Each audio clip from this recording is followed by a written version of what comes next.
தப்புனா தப்பு, ரைட்டுனா ரைட், அவ்வளவுதான் அவருக்கு தெரியும். வெள்ளந்தியாக ஒரு குழந்தை மாதிரி அவர் வாழ்ந்த அந்த வாழ்க்கை, அவர் கொடுத்த அன்பு, உங்கள் அண்ணியாக, ஜான்சி ராணியாக, இந்த கட்சியின் காவல் தெய்வமாக நிச்சயமாக தலைவர் போன் பண்ணும், எடுக்கல. சிஎம் கிட்ட நீங்க சொல்லுங்க, நாங்க சொல்றோம்.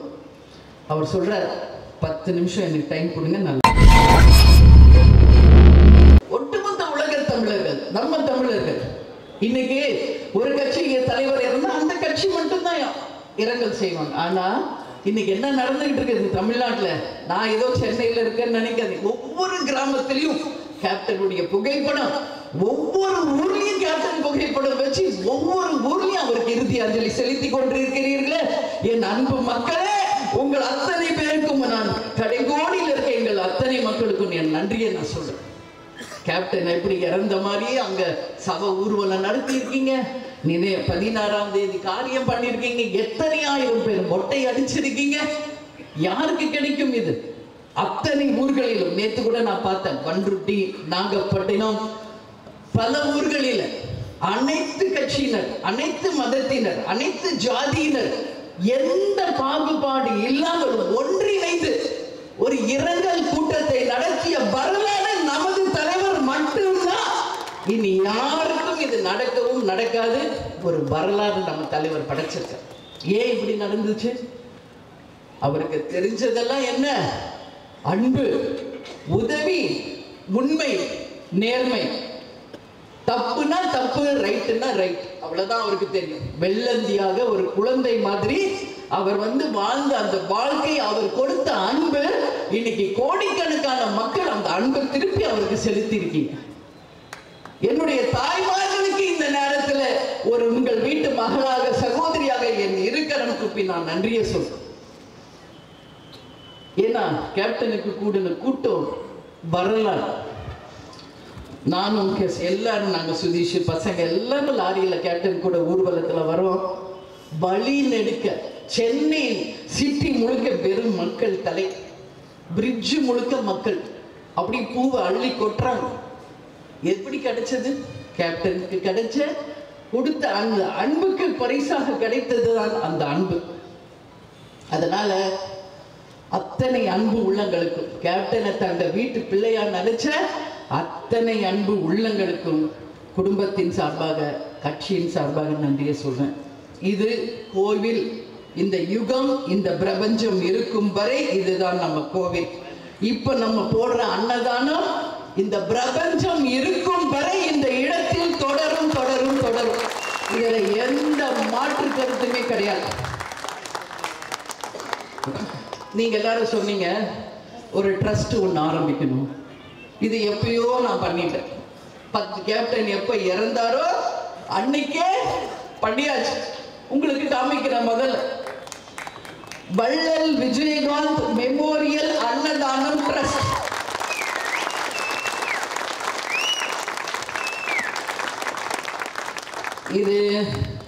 இதுக்குள்ள இருக்கிறது எல்லாமே அதுக்கான டாக்குமெண்ட்ஸ். எப்பயோ நம்ம இந்த ட்ரஸ்ட்டை ஃபார்ம் பண்ணிட்டோம். இதுக்கான பேங்க் அக்கௌண்ட், அதே மாதிரி பேன் ஐடி எல்லாமே வந்துருச்சு. இனிமேல இந்த பிரபஞ்சம் இருக்கும் வரை கேப்டனுக்கு அப்புறம் நானும், நம்ம நிர்வாகிகள், கழக தொண்டர்கள், எங்கள் 2 பிள்ளைகள், எங்கள் பேர பிள்ளைகள், அவங்க பேர பிள்ளைகள், அவங்க பேர, இந்த பிரபஞ்சம் இருக்கும் வரை இது தொடரும். ஏன் மெமோரியல் நான் ஒரு வேர்ட் சேர்த்திருக்கேன்னு நீங்க பார்க்கலாம். வள்ளல் விஜயகாந்த் மெமோரியல் அன்னதானம் ட்ரஸ்ட். அன்னதானம்னா வெறும் அன்னதானம் மட்டும் உதவி இல்லை. மெமோரியல் அப்படின்னு வரும் பொழுது நம்ம பல்வேறு வகையான உதவிகளை நிச்சயம் அதன் ட்ரஸ்ட் மூலம் பண்ணலாம். கேப்டன் நமக்காக ஒரு தங்க பாதையை அமைத்து கொடுத்துட்டு போயிருக்காரு. யாரும் எதுக்கும் கவலைப்படாது. அவரை பிரிஞ்ச துக்கத்துல நான் அழுதுகிட்டு இருக்கேன். கண்ணில் வருது தண்ணி, என்னால் அடக்க முடியல. நம்ம அண்ணன் டாக்டர் இளங்கோ அவர்கள் கூட சொன்ன, நீங்க அழுகக்கூடாது. மோகன்ராஜன் கூட சொல்றார், உங்களை பார்த்து தொண்டர்கள் தொய்வடைஞ்சிடக்கூடாது. என் தொண்டர்களுக்கு தெரியும், என் கண்ணிலிருந்து வர ஒவ்வொரு துளி கண்ணீரும் கண்ணீர் இல்லை, அது ரத்தம் மாதிரின்றது உங்களுக்கு தெரியும். கேப்டனும் நானும் வாழ்ந்த வாழ்க்கை யாருக்கும் தெரியாது. என் அன்பு கணவரை நான் இந்த ஜென்மத்தில் நான் பெற்றது அந்த தெய்வங்களுக்கு இந்த நேரத்தில் நான் நன்றி சொல்றேன்.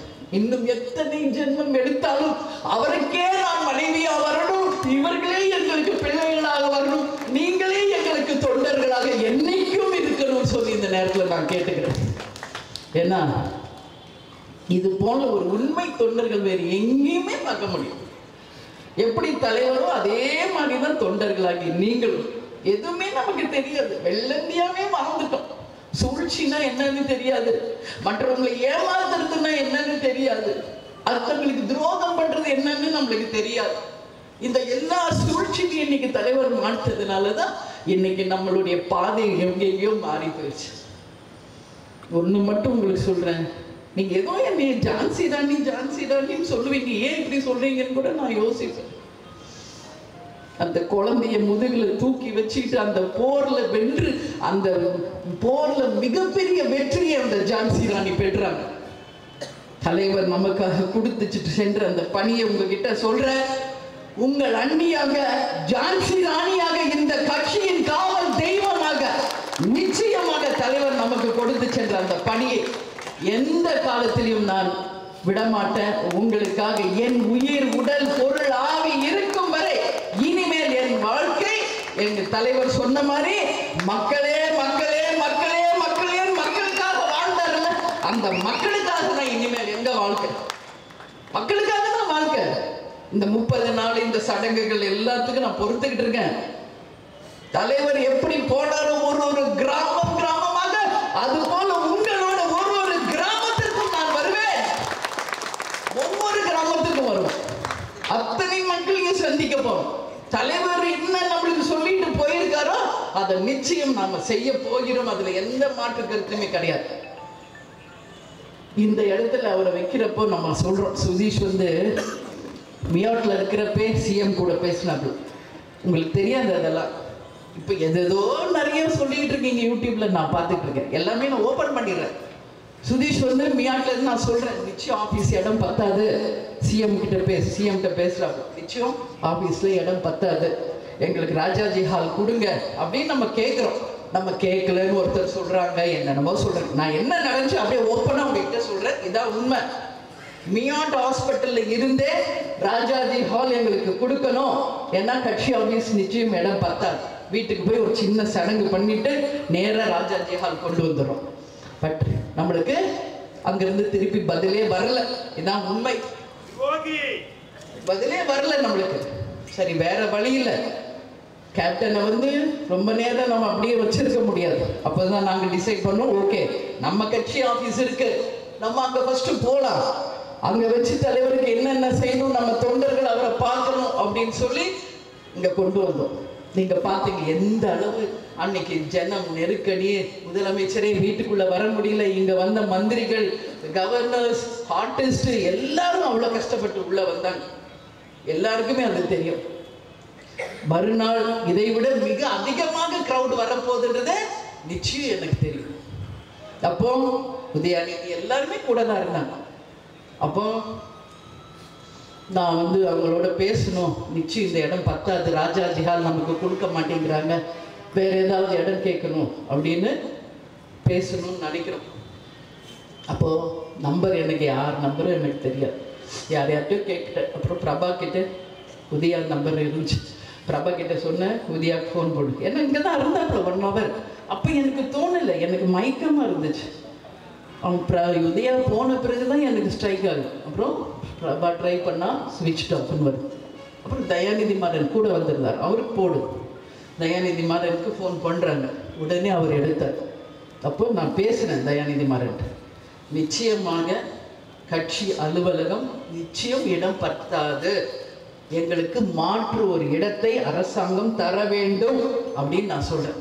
உதயாவுக்கு ஃபோன் பண்ணும், எடுக்கல. சிஎம் கிட்ட நீங்கள் சொல்லுங்கள், நாங்கள் சொல்கிறோம். அவர் சொல்கிறார், 10 நிமிஷம் எனக்கு டைம் கொடுங்க, நான் லைனில் வரேன். மறுபடியும் வரவே இல்லை. மறுபடியும் நான் ஃபோன் பண்ண சொல்கிறேன் தயாநிதி மாறனுக்கு. மறுபடியும் ஃபோன் பண்ணி எனக்கு கனெக்ட் பண்ணுறாங்க. அப்போ எடுத்தார். அப்போ சொல்கிறாரு, ராஜாஜி ஹால் கிடையாது, ரெனிவேஷன் ஒர்க் போயிட்டுருக்கு, அதனால ராஜாஜி ஹால் கொடுக்க முடியாது, வேறு ஏதாவது இடம் நீங்கள் சொல்லுங்கன்னு நான் சொன்னேன். சென்ட் ஜான் ஸ்கூலுன்னு ஒன்று, இங்க வந்து ஜீசஸ் கால்ஸ்ன்னு ஒரு இடம், அந்த கிரவுண்ட் அதெல்லாம் சொல்றேன். நான் சொன்னேன் நிச்சயம் அந்த இடமெல்லாம் பத்தாது. ஏன்னா எந்த அளவுக்கு கேப்டன் கிரவுடு வரும்னு எங்களுக்கு தெரியும். நிச்சயம் அது பத்தாது. வேற என்ன, வேற எதாவது நீங்க சொல்லுங்க. தீவுத்திடல் நான் சொல்றோம். தீவுத்திடலா, ஒரு 1/2 hour டைம் கொடுங்க, நாங்கள் பேசிட்டு வரோம். அப்புறமா பேசிட்டு மறுபடியும் கொஞ்ச நேரம் கழிச்சு லைனில் வந்தார். அப்போ சொல்கிறாரு, அப்பயும் நான் கேட்குறோம், ராஜாஜி ஹால் கொடுங்க, இல்லை அது ரூல்ட் அவுட், அதை பற்றி பேசாதீங்க, அது முடியாது. அப்போ நான் இம்மிடியட்டாக சொல்கிறேன், ஓகே இந்த ஸ்கூல் கிரவுண்டில் எங்களுக்கு பத்தாது, தீவுத்திடல் ஓகே பண்ணுங்க சொல்கிறேன். உடனே அடுத்த 10வது நிமிஷம் தீவுத்திடல் ஓகே அப்படின்ட்டாங்க. அப்போ என் கூட சுதீஷ், முருகேசன், பார்சாரதி எல்லாரும் என் பக்கத்தில் தான் உட்காந்துருக்காங்க. அப்போ அவங்க ஃபோன் அதுக்கப்புறம் நான் பேசல, அவங்க கிட்ட கொடுத்துட்டேன்.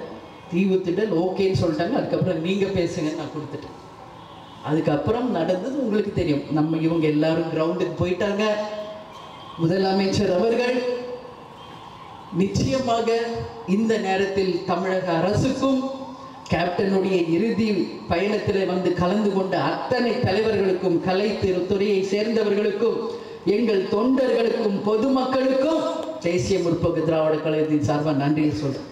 காவல்துறை இன்னைக்கு வரைக்கும் சிறப்பாக காவல் காத்துக்கிட்டு இருக்கீங்க. அதே போல பத்திரிகை நண்பர்கள், யூடியூப் சேனலை சேர்ந்த சகோதர சகோதரிகள் எல்லாருக்குமே இந்த நேரத்தில் எங்கள் நன்றியை நான் தெரிவிச்சுக்கிறேன். ஏன்னா அதற்கு எல்லாம் மேல இந்த உட்கார்ந்து இருக்காங்க பாருங்க, எங்கள் தொண்டர் படை. அவங்களுக்கு கேப்டனை தவிர ஒண்ணுமே தெரியாது. அவங்களுக்கு உயிர், உடல், பொருள், ஆவி, வாழ்க்கை எல்லாமே கேப்டன் தான். அவங்களுக்கு வேற எதுவுமே தெரியாது. அன்னில இருந்து கேப்டன் எப்போ கேப்டன் கேப்டன் கேப்டன் அதை தவிர ஒண்ணும் தெரியாது. இந்த கட்சியை எப்படி வழி நடத்தணும், எப்படி வெற்றி பாதையில் போனோம், என்ன தலைவர் நம்மளுக்கு சொல்லிட்டு போனாரோ அந்த லட்சியத்தை எப்படி நாம எல்லாரும் ஒன்னா சேர்ந்து ஜெயிக்க போறோம் அப்படிங்கிறத ஒட்டுமொத்தமாக ஒரே கரங்களாக இணைஞ்சு நிச்சயமாக பயணிப்போம். ஏன்னா இந்த படைக்கு சமம் இந்த உலகத்திலேயே யாருமே கிடையாது. இப்படை தோற்கின் எப்படை வெல்லும் என்பதை இனி வரும் காலத்தில் நாம நிரூபிக்கணும். அதனால நம்ம தலைவரே போயிட்டார். இனிமேல் இந்த தலைவரை நம்ம எப்ப பார்க்க போறோம் தெரியாது. அதனால அவர் என்ன நம்மளுக்கு சொல்லி கொடுத்துட்டு போனாரோ அது ஒவ்வொருத்தரும் இந்த நினைவேந்தல நம்ம நினைக்க வேண்டியது என்ன, அதுதான் ஒவ்வொருத்தரும் அவங்கவுங்க ஈகோ, கோபம் எது இருந்தாலும் தூக்கி வச்சுட்டு இந்த கட்சி தலைவர் எதுக்கு ஆரம்பிச்சா, எதை நோக்கி நம்ம போகணும், எது நம்ம லட்சியம்ன்றத மனசுல நீங்க எல்லாரும் பதிய வச்சுக்கணும். தலைவர் எங்கேயும் போல. உங்ககிட்ட நான் சொல்றேன், பிறந்த குழந்தையில் இருந்து இறந்து சுடுகாடு செல்லும் வரை அனைவருக்கும் ஏதோ ஒரு வகையில தலைவர் உதவி செஞ்சிருக்கார். அந்த உதவி மூலம் தலைவர் அவர்கள் நிச்சயம் நம்மோடு வாழ்கிறார். அன்னதான பிரபு அவர். ஐயப்பனுக்கு தான் அந்த பேர். என்ன பொண்ணு பார்க்க வந்தப்போ ஐயப்பனுடைய மாலையை போட்டு காவி வேட்டி கட்டி தான் வந்தார். அந்த அன்னதான பிரபுவையே நான் இன்னைக்கு பார்க்கிறேன். அந்த அன்னம், அந்த உணவு இருக்கும் வரை, இந்த உலகம் இருக்கும் வரை கேப்டனை யாரும் மறக்கவும் முடியாது, மறைக்கவும் முடியாது, அழிக்கவும் முடியாது. அந்த ஒரு பருக்கையிலும் கேப்டன் இருக்கிறார். அந்த ஒவ்வொரு உணவிலும் கேப்டன் இருக்கிறார். அவர் செய்த அந்த ஒரு உதவியிலுமே நமது தலைவர் அவர்கள் இருக்கிறார். ஒரு இளைஞர் மாநாடு நடத்தி எப்படி தீவுத்திடல்ல மிக பிரம்மாண்டமாக ஒரு மாநாடு நம்ம நடத்தினோமோ அதே தீவுத்திடல்ல நம்ம தலைவரை வைக்க போறோம். நமக்கு யாருக்கும் அன்னைக்கு தெரியாது. பொறுத்திருங்கள். தலைவர் எந்த வழி நமக்கு போட்டாரோ அத்தனையும் நாம செய்ய போகிறோம். மாநாடுகள், மண்டல மாநாடா, பொது மாநாடா, வரப்போகின்ற தேர்தலை எப்படி சந்திக்க போகிறோம், இனி அடுத்த கட்ட நம்மளுடைய பணிகள் என்ன, எல்லாவற்றையும் இனி அடிக்கடி மாவட்ட செயலாளர்கள் மீட்டிங் எல்லாமே இனி தலைமை கழகத்தில் பிப்ரவரி மாசத்துல இருந்து தொடங்கும். அத்தனை பேரும் வாங்க கலந்து ஆலோசிப்போம். ஒரு கை ஓசை தராது, பல கை சேர்ந்தால்தான் அது வெற்றி கனியை நம்ம தலைவர் கையில என்னைக்கு அவர் காலடியில பதிய வைக்கிறோமோ அந்த நாள் தான் நம்ம தலைவருக்கு நாம் செய்கின்ற உண்மையான நினைவேந்தல். அதுதான் கேப்டனுக்கு நம்ம செய்கின்ற அந்த உண்மையான கடமை என்பது இந்த நேரத்தில் உங்க எல்லாருக்குமே சொல்றேன்.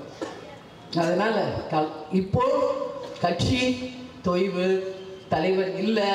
நான் இன்னைக்கே சொன்னதுதான் உங்ககிட்ட சொல்றேன்.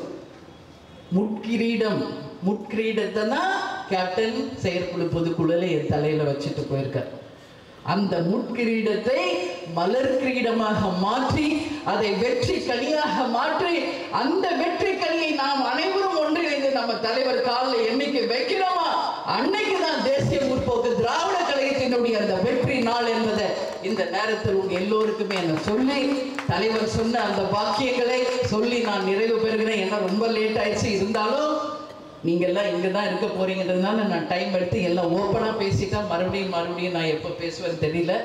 அதனால வீழ்வது நாமாக இருப்பினும் வாழ்வது தமிழாக இருக்க வேண்டும் என்று கூறி, இயன்றதை செய்வோம் இல்லாதவர்க்கு என்ற தலைவரின் வழியில நிச்சயமாக நாம பயணிப்போம் என்று கூறி, அந்த பாடல் இறுதியாக ஏழைகள் வாழ நீ செய்த யாகம், அந்த பாடலை எனக்காக மீண்டும் போடணும். அது என் உள்ளத்தில், என் ஒவ்வொரு பிளட் செல்லிலையும் அந்த பாடல் இறங்கிருச்சு. அதுவே கேப்டனுடைய தேசிய கீதமாக, நமது கழகத்தின் தேசிய கீதமாக மாறி அத்தனை பேர் உணர்விலும் பதிந்த அந்த பாடலோடு நிறைவு பெறுகிறோம். எனவே மீண்டும் உங்களை வெகு விரைவில் 30வது நாள் 26ஆம் தேதி வருது. உங்க எல்லாருக்கும் ஒரு 26ஆம் தேதி கேப்டனுடைய 30வது நாள். உங்க எல்லாருக்கிட்டையும் நான் கேட்டுக்கிறேன், ஒரு பூஜைகள் அன்னைக்கு நடக்குது. 28ஆம் தேதி நமது தலைவர் அவர்கள் உயிர் பிரிந்த நாள். அன்றைக்கும் இங்க நிறைய விசேஷங்கள் இருக்கு. அதுக்கப்புறம் நான் சொல்ல மாட்டேன். அதுக்கு அடுத்து ஒரு நாள் இருக்கு. இனிமே அந்த நாள் என் லைஃப்லயே கிடையாது, முடிஞ்சு போச்சு. இந்த நாள் இனிமே என் லைஃப்லயே கிடையாது. நான் வரவும் மாட்டேன். அன்னைக்கு கட்சி ஆஃபீஸ்க்கு நான் வரவும் மாட்டேன். உங்க யாரையும் நான் அன்னைக்கு பார்க்கவும் மாட்டேன். அந்த ஒரு நாள் எனக்கு தயவு செஞ்சு நீங்க எல்லாரும் ஹாலிடே கொடுத்துருங்க. ஜனவரி 31 என்ன நாள்ன்றது உங்க எல்லாருக்கும் தெரியும். அன்னைக்கு நான் யாரையும் பார்க்க மாட்டேன், வரவே மாட்டேன் கட்சி ஆஃபீஸ்க்கு. கேப்டன் கூடிய நான் தனியா அவரோட வாழ்ந்த அந்த இல்லத்தில் அவர் கூடிய நான் அன்னைக்கு ஃபுல் டே இருக்கணும்னு ஆசைப்பட்டேன். அதனால இனி என் வாழ்க்கையில் ஜனவரி 31ன்றது கிடையாது. அதனால இந்த நினைவேந்தல் கூட்டத்திற்கு வந்திருக்கும் எங்கள் மாவட்ட கழக செயலாளர்கள், நிர்வாகிகள், தொண்டர்கள், தொண்டர் படையினர், மகளிர் அணி, பத்திரிகையாளர்கள் அத்தனை பேருக்குமே என் இருக்கரம் கூப்பி நன்றிகளை தெரிவித்து நாம் அனைவரும் விடை பெறுவோம் என்று கூறி உங்களிடம் விடைபெறுகிறேன். நன்றி, வணக்கம்.